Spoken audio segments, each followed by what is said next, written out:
Hey, listen, just before we begin, it's not part of the presentation, but knowing that we are an intimate crowd, after 3, can you just give us the biggest cheer you've got, just so people realize that you're having a good time? And you're going to hear something really exciting today as well.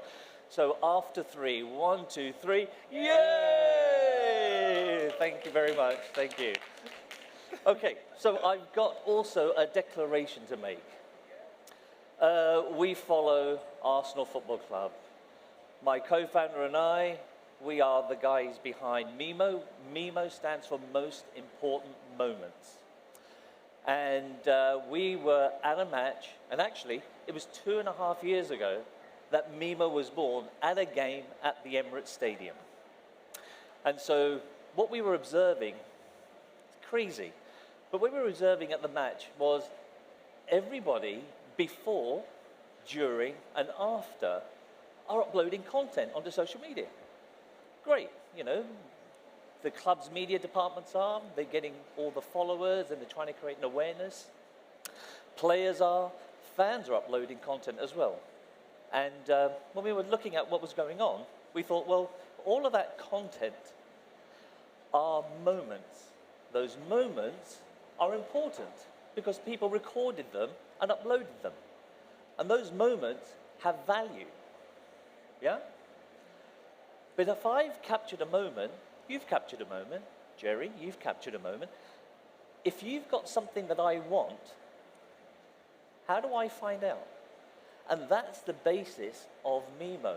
MIMO is a marketplace where people can exchange value, exchange those moments that you've captured on your mobile phones in the form of pictures, in the form of videos that you've uploaded onto social media. So rather than just upload content onto social media and have a community conversation, which is all goodness, TikTok, Instagram, Snapchat, YouTube, do it. But now there's an opportunity which we found is that actually there's a moment also then to monetize that content that's on social media. So when we were looking at it, we thought, well, is there something here? And what we're going to show you now is a little bit of the research of what we did to look at what was happening within football clubs, what was happening around the fan, and then where the opportunity for MIMO comes through. And MIMO stands for, oh, dude, this is audience participation here. Most important moments, okay, MIMO. So what we were then looking at was then to say, well, let's take a step back and have a look at football. There's a perception from our research which actually said that the football leagues, like the MLS, football associations, federations like CONCACAF, and you've got the football market and fans in the middle, there seems to be a little bit of a give and go. And guess what? The outcome is there a goal, but there is a perception from our research that says, actually, who's winning? And in the US, they call it the suits. So we're then thinking, okay, that seems to be the perception, not a great one, but let's have a look under the hood as to what's happening within football itself and within the industry. And so what we were finding was this diagram. And this diagram basically says there's a whole load of operational costs that are going on, and people want to shift from high running costs to low running costs to actually then extract value. And so from our research, what we were actually seeing was that there's initiatives and projects that sort of come. Now, you guys should sort of know this anyway, because we're all in the industry, but high running costs, the infrastructure, the people, the processes, people are trying in the clubs to reduce that cost of running the football club to make it more flexible. And it's spawning these kinds of projects, which is to sort of optimize how you buy your compute, your storage, your resources, etc. Then you've got applications running on those platforms. Your CRMs, your supply chain, your content delivery, everything to digitize operations is going on, and that's what they call the system of record. Those systems of record are then capturing the data. That data is then being extracted, and everyone wants to talk about data, data, data. Why? Because there's money in data. And if you can then get an idea as to what are the patterns, you can then get insights and then extract value from it. And so you're looking at more personalization. We've heard a lot of it over the last 2 days. Immersive experiences, how to improve players, how to improve patterns, how to improve the club. And then at the top of it, you've got systems of experience. Everybody wants to reach out. Everybody now wants to have content in a way that it can be consumed when the consumer wants it. And there's a whole array of types of consumers that are out there. So that's what's going on within football from based upon our research. And so far, seems to be good revenue, merchandising, broadcasting, match day fees. You're getting a sort of a 5 to a 6.5% growth rate per annum. But there's some people in the industry that are actually saying, well, is this it? Is this enough? Is it good? Is it bad? And, you know, is this it? And so what we've then been looking at from that is then looking at what were football clubs and associations then doing thereafter. And what does everybody do? They think, let's go social media. Let's reach out to these people on the internet and start engaging with them. But what happens? It comes back still as sponsorship money. It comes back still as some sort of streaming service. It comes back still now, as we're now seeing as a pattern, in subscriptions. And so really, is it new money or is it new money? For those of the guys from London, are we going out or are we going out? So this is all about new money, because this is just expansion of what's already happening today. Yeah? So now that was what's happening with the clubs and what they're doing inside. What's happening to the clubs from the outside? Our research said is while everybody's moving along, you got crypto. Whole thing about the 2008-2009 financial crisis gave birth to cryptocurrency. Cryptocurrency is all about the people who were saying we were fed up with the banks and what happened with the institutions that got us all into a bit of a recession. We are now going to do our own peer-to-peer sort of value exchange with cryptocurrency. No more banks needed is what the aspiration was. You then have got Web3 capabilities. Who are you? Are you really who you are? What am I buying? Is it really what it is? And have you got the means to pay for it if I then do buy or sell that thing from you? And all of these capabilities are coming through as you get more tokenized in the Web3 world. You've heard of these guys. They're seeing some of these trends. They're moving forward with capabilities. And you can actually see them actually within the sports and entertainment industries offering NFTs. And then you've got the metaverse, the immersive experience. More of the same. How can I sell more, reach more people, and then sell things to them on a global basis? This is happening faster, and there will be inflection points. So that's what our research was telling us when we were looking at what was happening with football clubs and the industry itself. Now, a quick one. By the way, how am I doing on timing? Very good. Quick one now is, now let's have a look at it from a fan's perspective. And what we found with our research is actually, if the football clubs and the associations got together and actually did a give and go, a 1-2 with the fans, the likelihood is that there will be more value than just the normal new revenue. There's an opportunity to untap new revenue. And so you're going to have, though, try sort of align with the emotion of the fans, and we're fans. We're season tickets at Arsenal, so we should. I think we said that at the beginning. But if you want to watch a game, buy it. You want to wear a shirt, buy it. You want something to drink, and some of the burgers aren't so great at the stadiums either, buy it. Sponsors, you want to put your name associated to something, buy it. So there's a little bit of a sentiment saying, how much more am I going to keep paying to be a participator within the soccer industry? At the same time, there is a simmering frustration when it then does come to fans. Where fans without football doesn't work. We're not customers. Yes, we are, but they don't like to be treated like customers. And as you've seen with the recent NFTs at Spurs, there's a little bit of a sentiment that says, stop exploiting us. So this is a sentiment from fans. So a little bit more research as to what is now happening around the fans. In the soccer industry, I'll go this through very quickly. You've got your normal revenue streams, broadcasting, merchandising, match day fees. You've got people trying to make sure that there's no piracy going on. You've got fans coming through other sort of services with the OTTs. And then the whole load of innovation when it comes to more personalization, as we said earlier on, Smarter stadium, which is making sure that the proximity-based services are there. So if you're walking through the turnstile, somebody knows who you are, and if you have a favorite drink, you get service in a nice, timely sort of way. Immersive experiences, metaverse, all happening, all goodness. And there's also this thing called NFTs. Anybody's heard of NFTs? Yeah. Okay, good. Yeah. Let's have a look at NFTs, because this is all happening around the fan as well. There's this thing called a crypto winter. Bitcoin is the basis of cryptocurrency and the manner in which it's traded. Volatility is high. It was nearly 100,000, went down to 20,000 per Bitcoin. It's now sitting around about 36. It's volatile. Banks, regulators, and central banks are thinking, is it something that we should be supervising? Is it something that we should be regulating? It's still up in the air a little bit. And remember, Bitcoin underpins NFTs.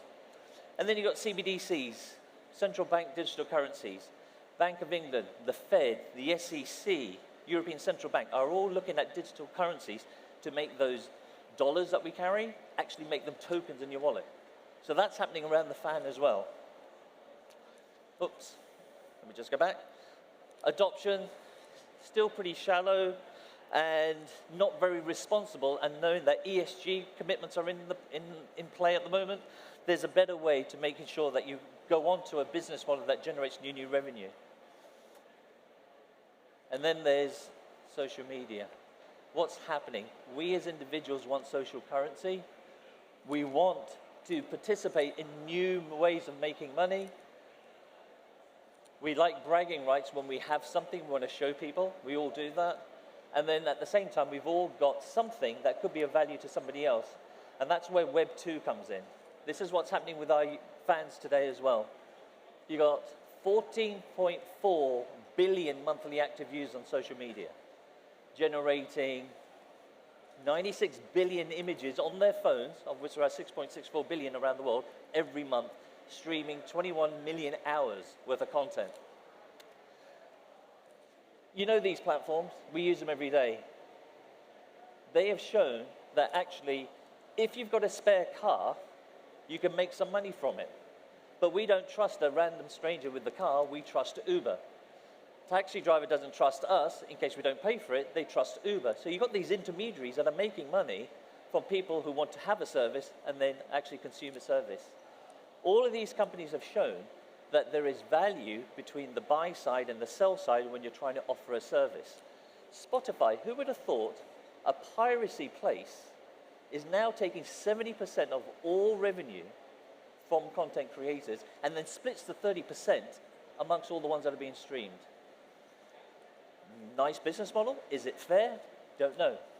So all of this is currently happening around the fans as we now see them. So MIMO fits in this gap. It's not an overlap, it's a gap. And what does that gap mean? It's all four of these dynamics work into it and then can actually create new revenue for all of the Web 2 companies, the NFTs, and the football clubs and associations in this model, because this is new. It's a gap in the marketplace. So then when we start looking at, well, what does MIMO do and how do we address that value and how do people incentivize themselves to participate? Simple axis, it's got to be fan-friendly, easy to use, value to you. Web 2, very easy to use. But who's getting the value? The people in the middle. Web 3, it's all about decentralization and empowerment and power to the people. Remember, people didn't like people in the middle. That's what led to the crypto crash, the financial services crisis, and why cryptocurrency came through.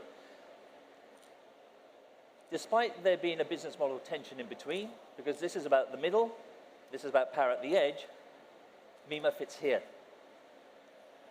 And the way that we fit here is we really have that ability to actually work with the ecosystem of the fan, the player, and the club, and collaborate to create new value and really reach fans on a worldwide basis. And not just the football community, we're talking about everybody on social media. What's in it for the clubs? More money to distribute, because there is a problem. more free cash flow at a high GP because it's a very low hurdle to participate. Financial fair play. This helps the ratios and it's immune to the rights management. So that's the view now and the value for a football club. Transition. Thank you.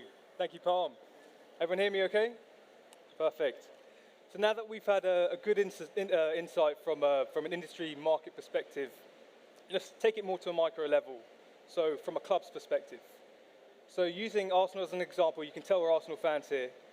They can hold 60,000 fans within the Emirates Stadium, but they have a global fan audience of over 60 million.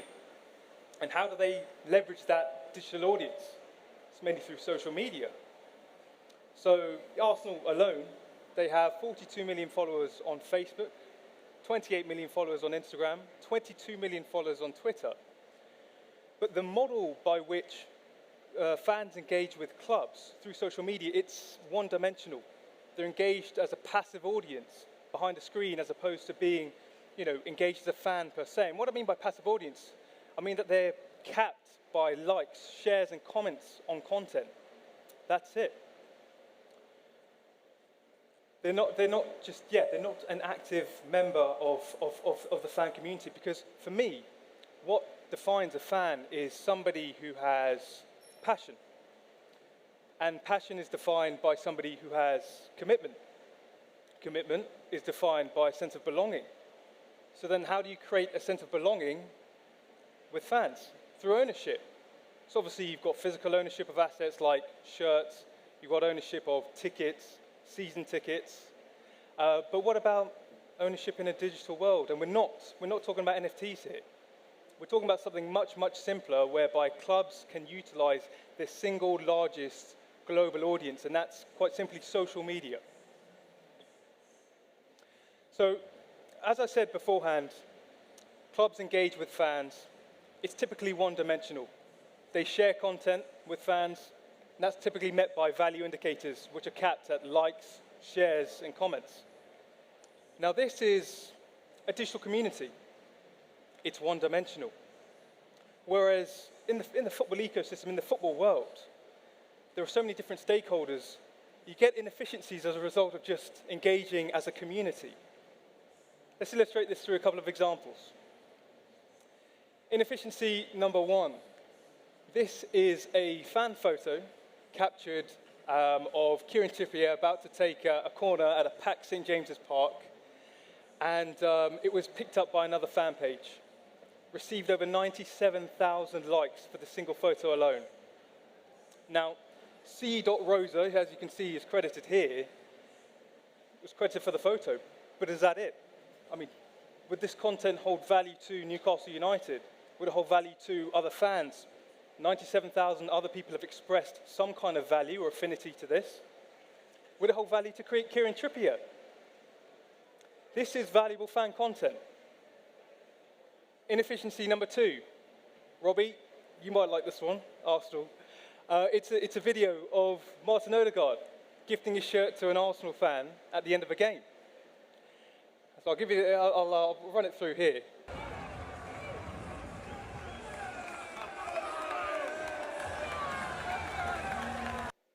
Short clip, but this was posted by Arsenal on their own channels, received over 68,000 likes for this content. Now this content is valuable to fans, especially this fan or any other fan captured in the background here. It's valuable to Martin Odegaard. So the clubs also have content that's valuable too. Inefficiency number three. This is a great fan angle, I've got to admit, of Mo Salah scoring a wonder goal against Man City. Have a look here.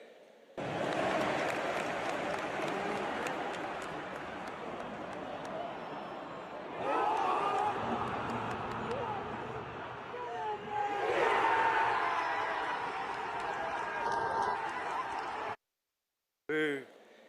Joking. So this, again, was picked up, reposted by another fan page, received over 52,000 likes, but no credit, no value passed back to the original content creator. This content Again, it's valuable to other fans. You've got 52,000 people who've expressed some kind of value with this content. It's valuable to Mo Salah himself if he wants to capture different angles of his wonder goal. It's valuable to Liverpool Football Club if they want to publish this through their own channels. And then the final one, again, because we're Arsenal fans, inefficiency number 4.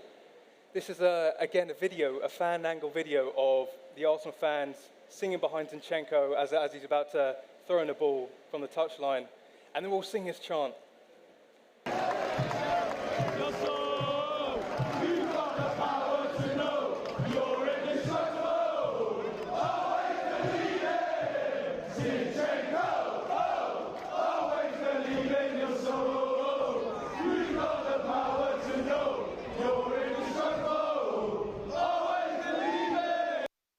Again, same story.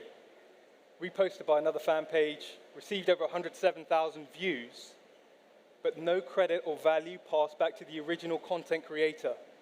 Now, this content could be valuable to fans, it could be valuable to Arsenal, it could be valuable to Zinchenko himself, and even, Spandau Ballet, who sang the original Gold song, and I know they're Arsenal fans as well.